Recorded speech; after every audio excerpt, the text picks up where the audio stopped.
Bismillahirrahmanirrahim. Assalamualaikum warahmatullahi wabarakatuh. Teman-teman Maestro 2 dimanapun kalian berada, selamat berjumpa kembali dalam mata kuliah Hukum Bisnis. Pertemuan ini adalah pertemuan ketiga. Kita akan membahas tentang hukum perjanjian.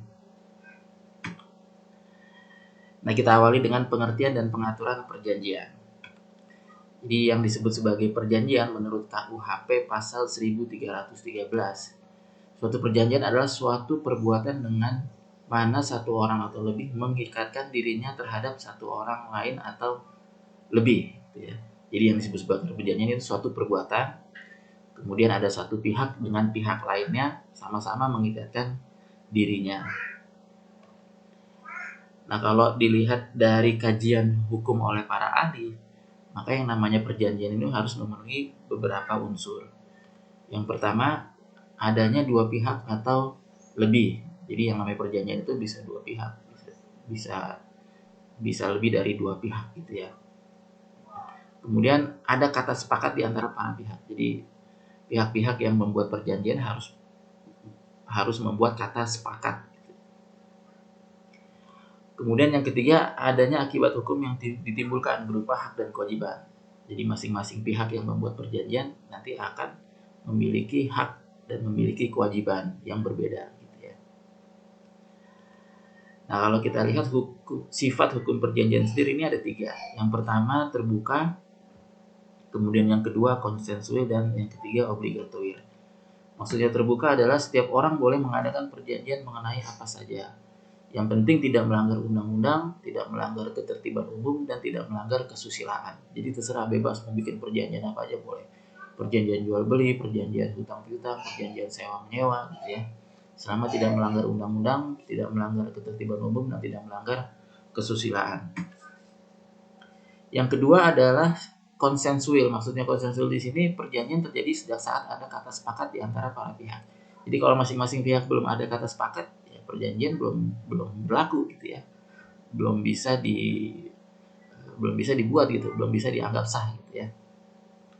Kemudian yang ketiga adalah obligatory. Maksudnya obligatory, perjanjian tersebut hanya menimbulkan hak dan kewajiban saja bagi para pihak dan belum mengakibatkan perpindahan hak milik. Jadi yang namanya perjanjian baru menimbulkan hak dan kewajiban saja, tapi belum ada perpindahan hak miliknya. Misalnya perjanjian jual beli gitu ya.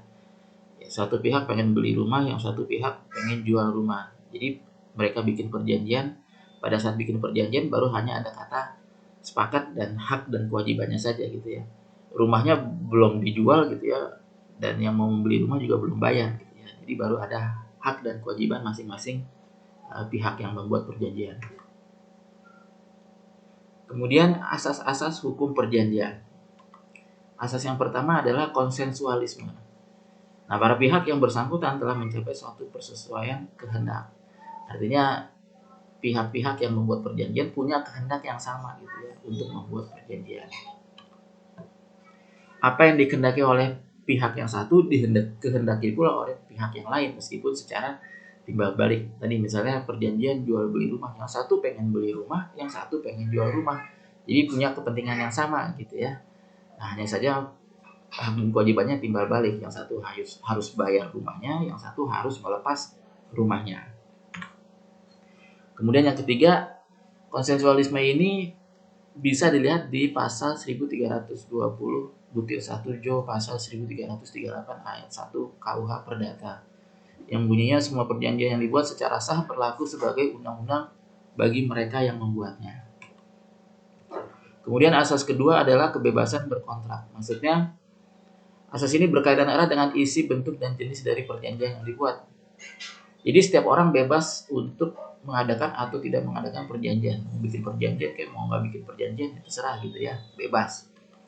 Kemudian yang kedua, mengadakan perjanjian dengan siapapun. Jadi saya mau bikin perjanjian dengan siapa saja ya terserah saya gitu ya, bebas saja, tidak harus ditentukan oleh siapa gitu ya. Dan dengan siapa saya harus membuat gitu ya, tidak. Jadi bebas. Ketiga, menentukan bentuk perjanjian yang dibuatnya. Apakah perjanjian jual beli, perjanjian sewa menyewa, perjanjian hutang piutang. Jadi bebas, terserah. Silakan bentuk perjanjiannya, silakan disesuaikan gitu ya. Kemudian yang keempat, bebas menentukan isi dan syarat-syarat perjanjian yang dibuatnya. Mau dicantumkan syaratnya apa saja gitu ya, silakan, serah, bebas. Nah, ini asas kebebasan berkontrak. Kemudian satu lagi, bebas memilih pada hukum mana perjanjian dibuatnya akan tunduk, apakah hukum yang berlaku di Indonesia atau hukum yang berlaku di luar negeri gitu ya. Apakah hukum yang berlaku di wilayah tertentu gitu ya, atau yang hukum yang berlaku di tempat yang lain, silakan gitu ya, bebas. Kemudian asas yang ketiga adalah pacta sunt servanda. Nah, ini disebut juga asas kepastian hukum. Maksudnya para pihak harus menaati perjanjian yang telah mereka buat seperti halnya menaati undang-undang. Jadi kedudukan perjanjian ini sama dengan kedudukan undang-undang. Jadi kalau misalnya ada pihak yang melanggar perjanjian, maka pihak tersebut sama saja melanggar undang-undang. Dan orang kalau melanggar undang-undang pasti akan dikenakan sanksi hukum. Maksudnya bisa dikenakan sanksi hukum. Jadi kalau ada orang melanggar perjanjian gitu ya, surat perjanjian, maka dia bisa dikenakan sanksi hukum. Sama halnya kalau dia melanggar undang-undang. Kemudian yang keempat, asas itikat baik. Apa yang diperjanjikan oleh para pihak harus dilaksanakan dengan memenuhi tuntutan keadilan dan tidak melanggar kepatutan. Jadi kalau membuat perjanjian itu harus didasari oleh niat yang sungguh-sungguh gitu ya. Niat untuk memenuhi tuntutan keadilan dan niat untuk tidak melanggar kepatutan. Gitu ya. Jangan sampai pemenuhan kepentingan salah satu pihak terdesak oleh pemenuhan kepentingan pihak lainnya. Artinya dalam perjanjian masing-masing pihak harus sama-sama diuntungkan gitu. Tidak boleh yang satu pihak untung, yang satu pihak rugi. Ya.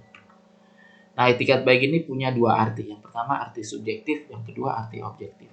Arti subjektif maksudnya kejujuran seseorang dalam melakukan perbuatan hukum. Jadi dilihat dari orangnya. Kemudian arti objektif, perjanjian harus tetap berjalan dengan mengindahkan norma-norma kepatutan. Jadi kalau arti objektif ini dilihat dari norma-norma kepatutan atau dari isi perjanjiannya. Jadi kalau subjektif dari orangnya, kalau objektif dari perjanjiannya. Kemudian yang kelima, asas kepribadian. Nah, asas ini berkaitan erat dengan asas yang ketiga tadi, pacta sunt servanda, yaitu yang terikat dalam perjanjian hanya para pihak yang membuat perjanjian saja, tidak termasuk pihak di luar perjanjian.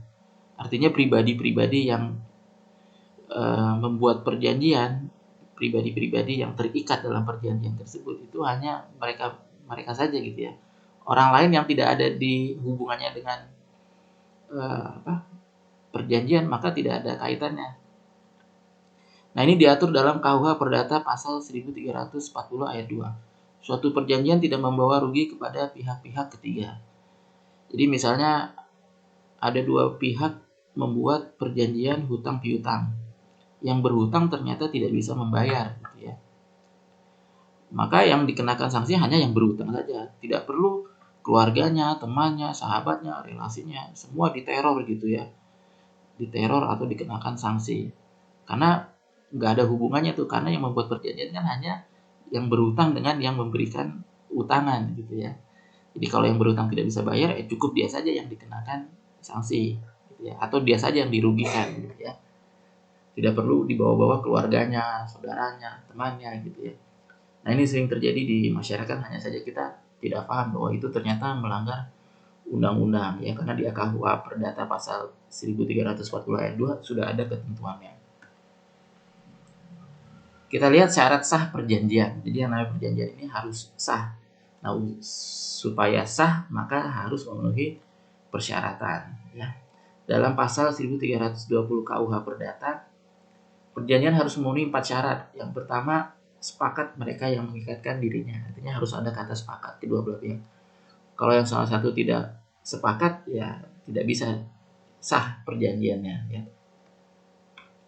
Kemudian yang kedua, kecakapan untuk membuat suatu perjanjian. Artinya orang-orang yang membuat perjanjian itu harus terampil, harus sudah berakal gitu ya. Kalau dalam Islam istilahnya harus sudah akil balik gitu ya.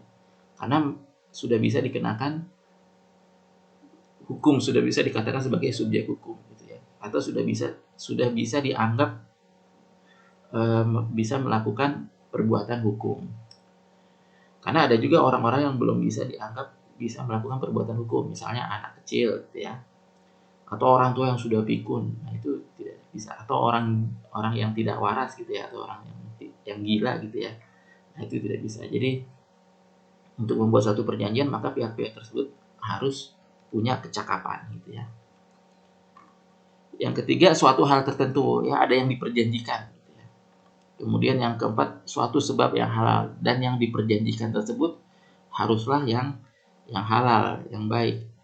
Kalau sesuatu yang tidak halal atau sesuatu yang tidak baik maka tidak sah. Ya. Misalnya perjanjian jual beli tapi perjanjian jual beli senjata ilegal, itu kan tidak halal dan melanggar hukum, maka perjanjiannya tidak sah. Nah, kalau dilihat dari 4 syarat tadi, ini ada syarat subjektif dan syarat objektif. Syarat pertama dan kedua disebut syarat subjektif karena menyangkut orang-orang yang membuat perjanjian. Nah, kalau syarat yang ketiga dan keempat disebut syarat objektif karena menyangkut isi dari perjanjiannya atau konten perjanjiannya. Jadi ada syarat subjektif, ada syarat objektif. Nah, terus apa nih konsekuensi dari syarat subjektif dan syarat objektif? Konsekuensinya nanti kaitannya dengan pembatalan perjanjian. Artinya, bila syarat subjektif tidak terpenuhi, maka pihak yang lemah dapat mengajukan pembatalan perjanjian. Misalnya, ada perjanjian tapi dibuat oleh yang satu pihak, dia tidak cakap hukum, misalnya usianya masih di bawah 15 tahun. Gitu. Nah, karena dia pihak yang lemah, dia bisa mengajukan pembatalan perjanjian. Gitu ya, karena dia tidak dianggap cakap dalam melakukan perbuatan hukum. Kemudian kalau syarat objektif tidak terpenuhi, maka perjanjian batal demi hukum, secara otomatis batal. Walaupun orang-orangnya dianggap terampil untuk melakukan perbuatan hukum, tapi karena tidak memenuhi syarat objektif, maka secara hukum perjanjian tersebut batal. Tadi kalau misalnya perjanjian jual beli senjata ilegal, karena barangnya ini ilegal dan senjata gitu ya, melanggar hukum, maka secara hukum sudah otomatis batal perjanjian tersebut. Kemudian kita lihat lagi jenis-jenis perjanjian. Nah, ini ada namanya perjanjian obligatoir. Nah, perjanjian ini hanya menimbulkan hak dan kewajiban di antara para pihak. Gitu ya. Perjanjian yang hanya menimbulkan hak dan kewajiban di antara pihak. Perjanjian yang menimbulkan perikatan. Contohnya perjanjian jual beli atau perjanjian sewa menyewa, gitu kan. Jadi yang menyewa punya hak dan kewajiban. Yang menyewakan juga punya hak dan kewajiban ya. Dan dua-duanya punya terikat dalam perjanjian tersebut. Kemudian ada namanya perjanjian liberatoir.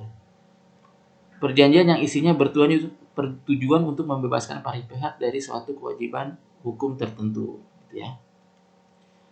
Nah, perjanjian ini bertujuan untuk menghapus perikatan yang di antara para pihak tersebut gitu ya. Jadi kalau misalnya tadi perjanjian jual beli gitu ya. Ketika misalnya jual beli rumah, ketika yang punya rumah melepaskan rumahnya kepada pembeli, maka secara hukum dia bebas dari kewajibannya gitu ya. Karena rumah yang diperjanjikan sudah diserahkan kepada pihak pembeli. Nah, biasanya nih kalau beli rumah gitu ya, di awal beli ada akad perjanjian jual beli rumah. Nanti ketika rumah itu sudah diserahkan pun ada perjanjian lagi, bahwa perjanjian yang pihak yang punya rumah sudah melepaskan rumahnya, pihak yang membeli sudah menyerahkan uangnya gitu ya. Jadi sama-sama sudah melepaskan kewajibannya dan sudah mendapatkan haknya. Nah, ini disebut sebagai perjanjian liberatoir gitu ya. Jadi kalau tadi yang pertama perjanjian obligatoir itu hanya perjanjian yang menimbulkan hak dan kewajiban. Tadi misalnya perjanjian jual beli rumah gitu ya. Di awal waktu bikin perjanjian obligatoir. Yang satu nanti harus melepaskan rumahnya, yang satu lagi harus membayar harga jual rumah gitu ya. Nah, setelah rumahnya diserahkan, uangnya juga sudah didapat, maka ada perjanjian liberatoir, di mana perjanjian tersebut menerangkan melepaskan masing-masing kewajiban ya para pihak yang terikat dalam perjanjian tersebut. Kemudian ada juga perjanjian kekeluargaan. Nah, ini perjanjian yang terdapat dalam lapangan hukum keluarga. Misalnya pernikahan. Pernikahan itu juga perjanjian tuh, karena secara hukum punya kedudukan, ya, ada surat nikahnya. Lalu perjanjian pembuktian. Nah, perjanjian pembuktian ini para pihak bebas dan berwenang untuk mengadakan perjanjian mengenai alat-alat bukti yang berlaku di antara mereka. Misalnya kalau perjanjian jual beli barang berteknologi gitu ya. Maka untuk membuktikan keasliannya, mereka bikin perjanjian alat yang akan digunakan nanti apa gitu ya. Spesifikasinya seperti apa. Proses pembuktiannya nanti seperti apa. Nah, itu harus dituangkan dalam perjanjian pembuktian. Nah, para pihak bebas dan berwenang untuk mengadakan perjanjian mengenai alat-alat bukti yang berlaku di antara mereka. Para pihak juga bebas ya menentukan sendiri kekuatan pembuktian suatu alat bukti. Kemudian perjanjian kebendaan. Perjanjian ini perjanjian yang bertujuan untuk mengalihkan atau menimbulkan, mengubah atau menghapus hak kebendaan. Nah, perjanjian ini adalah pelaksanaan dari perjanjian obligatoir gitu ya. Tadi kalau misalnya jualnya apa? Kalau perjanjiannya sewa menyewa gitu ya. Nah, ketika pihak yang menyewakan sudah menyerahkan bendanya gitu ya, maka mereka bisa bikin perjanjian kebendaan. Ya, ini hampir sama seperti tadi perjanjian liberatoir. Nah, itu tadi jenis-jenis dari perjanjian. Sebenarnya banyak jenis perjanjian yang lain, tapi umumnya yang ada di masyarakat gitu ya. Perjanjian-perjanjian yang tadi. Nah, sekarang kita akan lihat wan prestasi dan akibatnya. Apa sih yang disebut sebagai wan prestasi? Nah, wan prestasi ini asalnya dari bahasa Belanda yang artinya prestasi buruk. Maksudnya suatu keadaan yang dikarenakan kelalaian atau kesalahannya sehingga tidak dapat memenuhi prestasi seperti yang telah ditentukan dalam perjanjian. Artinya kalau ada satu pihak yang tidak bisa memenuhi kewajibannya, maka dia dikatakan wan prestasi gitu ya. Bentuk-bentuk wan prestasi ini satu, tidak memenuhi prestasi sama sekali. Tadi misalnya perjanjian hutang piutang. Yang berhutang tidak mampu membayar hutangnya semuanya gitu ya, 100% tidak mampu membayar. Nah, ini bentuk wan prestasi yang tidak memenuhi prestasi sama sekali gitu ya. Kemudian juga ada bentuk wan prestasi tapi tidak tepat waktu. Misalnya tadi perjanjian hutang piutang gitu ya. Yang berhutang berjanji akan membayar hutangnya dalam waktu 1 tahun, tapi ternyata setelah 1 tahun tidak lunas hutangnya. Nah, ini juga salah satu bentuk wan prestasi di mana dia tidak tepat waktu. Dia bisa melunasi hutangnya tapi ternyata lebih dari 1 tahun. Nah, ini juga salah satu bentuk wan prestasi. Kemudian memenuhi prestasi tapi tidak sesuai atau keliru gitu ya. Dia berhutang, ketika dia membayar ternyata yang dibayar tidak sampai lunas gitu ya. Jadi tidak sampai 100%. Nah, ini juga salah satu bentuk wan prestasi. Dia bayar hutangnya tapi tidak 100% gitu ya.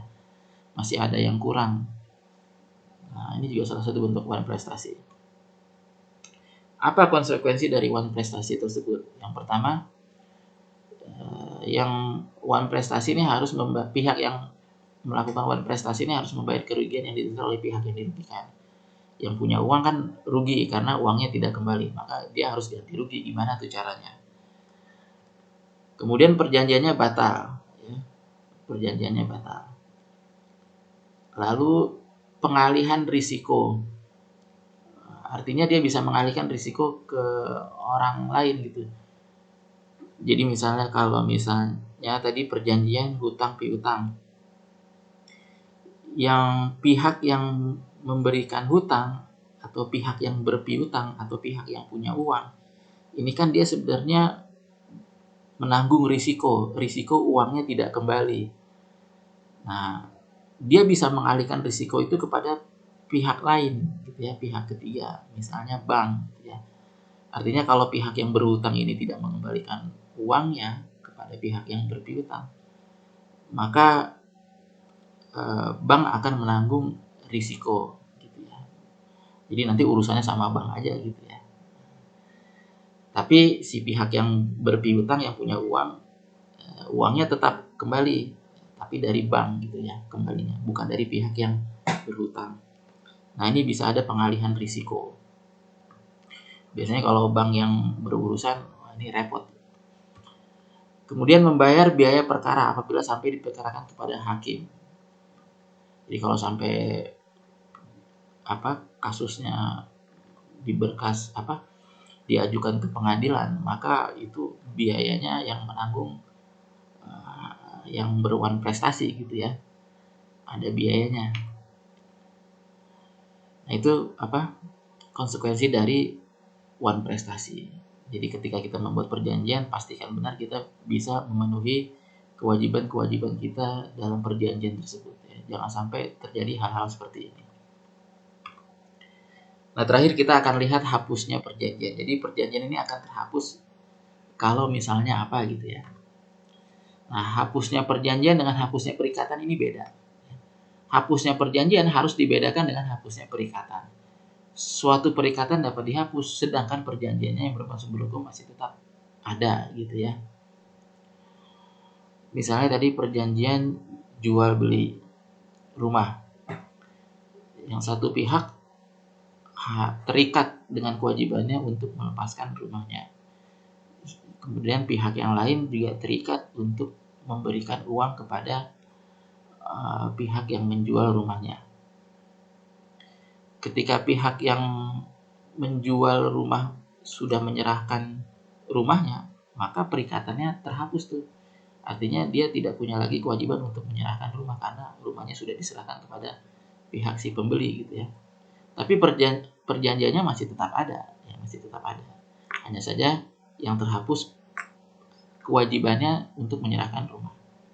Sama kalau si pembeli ternyata sudah menyerahkan uang gitu ya, sudah menyerahkan uang, sudah menyelesaikan kewajibannya, maka dia sudah tidak terikat lagi dengan kewajibannya. Tapi perjanjian jual belinya masih ada, masih berlaku, tidak hilang gitu ya. Nah, hapusnya perjanjian dapat menghapus perikatan-perikatan yang di dalamnya. Nah, kalau misalnya perjanjiannya batal atau perjanjiannya hapus, maka sudah otomatis ikatan-ikatan kewajiban yang terikat pada para pihak secara otomatis akan terhapus. Jadi kalau misalnya perjanjian jual beli rumahnya terhapus nih, batal gitu ya, maka ya sudah, yang punya rumah tidak punya lagi kewajiban untuk menyerahkan rumahnya, si pembeli juga tidak punya lagi kewajiban untuk menyerahkan uang untuk beli rumah gitu ya. Jadi itu bedanya antara perjanjian dengan perikatan. Sebab-sebab hapusnya perjanjian ini ada beberapa. Yang pertama, ditentukan dalam perjanjian oleh para pihak. Jadi kalau misalnya para pihak menentukan bahwa perjanjian ini akan berakhir dalam waktu 1 tahun gitu ya, atau dalam kondisi tertentu, maka ya sudah. Ketika kondisi tertentu sudah tercapai, maka dia batal gitu ya, atau terhapus perjanjiannya. Kemudian bisa juga terhapus oleh undang-undang. Undang-undang menentukan batas berlakunya suatu perjanjian. Misalnya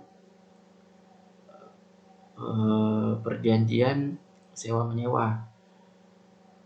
Kalau undang-undang mengatakan sewa menyewa, misalnya sewa menyewa gedung gitu ya, itu hanya boleh 10 tahun saja, maka ya sudah.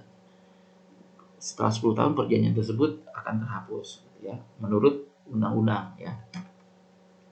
Kemudian para pihak atau undang-undang dapat menentukan bahwa dengan terjadi peristiwa tertentu maka perjanjian akan terhapus. Nah, seperti sekarang nih kita sedang dilanda wabah virus corona. Jadi banyak aktivitas-aktivitas yang akhirnya mau tidak mau batal gitu ya, karena merebaknya wabah virus corona. Nah ini juga bisa mengakibatkan terhapusnya sebuah perjanjian gitu ya. Misalnya perjanjian jual beli barang gitu ya, yang satu pihak si pembeli ada di Jakarta, si penjual ada di kota lain. Ketika terjadi merebaknya wabah virus, pemerintah Jakarta kemudian mengkarantina wilayah sehingga tidak boleh ada yang keluar masuk Jakarta, maka sudah otomatis batal tuh, karena si penjual tidak bisa masuk ke Jakarta. Nah, ini hapusnya perjanjian karena suatu peristiwa tertentu.